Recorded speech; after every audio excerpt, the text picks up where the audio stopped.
First at 5, our top story. The number of migrants crammed under an international bridge in Del Rio has surpassed 13,000. Ken's 5 chopper video showing the massive crowds. Today, city and county officials are taking matters into their own hands, shutting down the international bridge.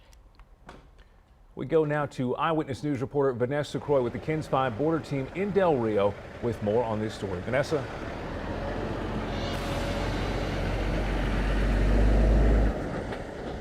Well, guys, I can tell you that before we went inside this encampment today, officials told us that we would not be prepared for what we were about to see. And I can tell you what we saw today was absolutely shocking. Now, I was standing under that same bridge about 3 weeks ago when there were less than 100 migrants, and now there are over 13,000. Meanwhile, county officials told us today that around 150 miles in Mexico, there are 20 more buses headed this way. Now, take a look at the video that we shot today.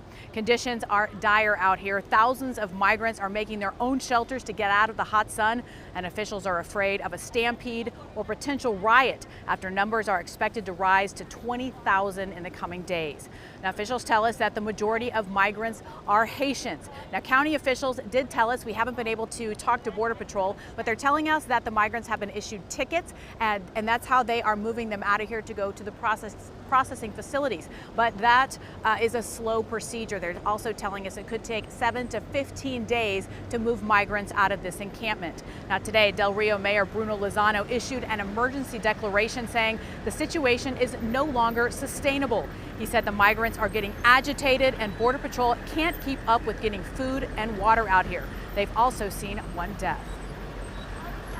We now have 1/3 of the population of the city of Del Rio, Texas, in a confined space under the city of Del Rio International Bridge. This is setting the nuclear bomb alarm that this is no longer sustainable. The migrants are getting agitated. That leads to a different set of variables as far as potential stampede, potential chaos, and also, of course, mass casualty potential with any kind of threat variable to those migrants. Now, part of that emergency plan that the mayor talked about today is closing down the international bridge, which is actually City of Del Rio property. Now, that plan was actually halted a little bit ago. We're still trying to figure out exactly what happened, but the mayor tells me it will be in effect later this afternoon or this evening. He also said, we also just saw the chief of Border Patrol, Raul Ortiz, arrive here about an hour ago. We're hoping to get some details later this afternoon.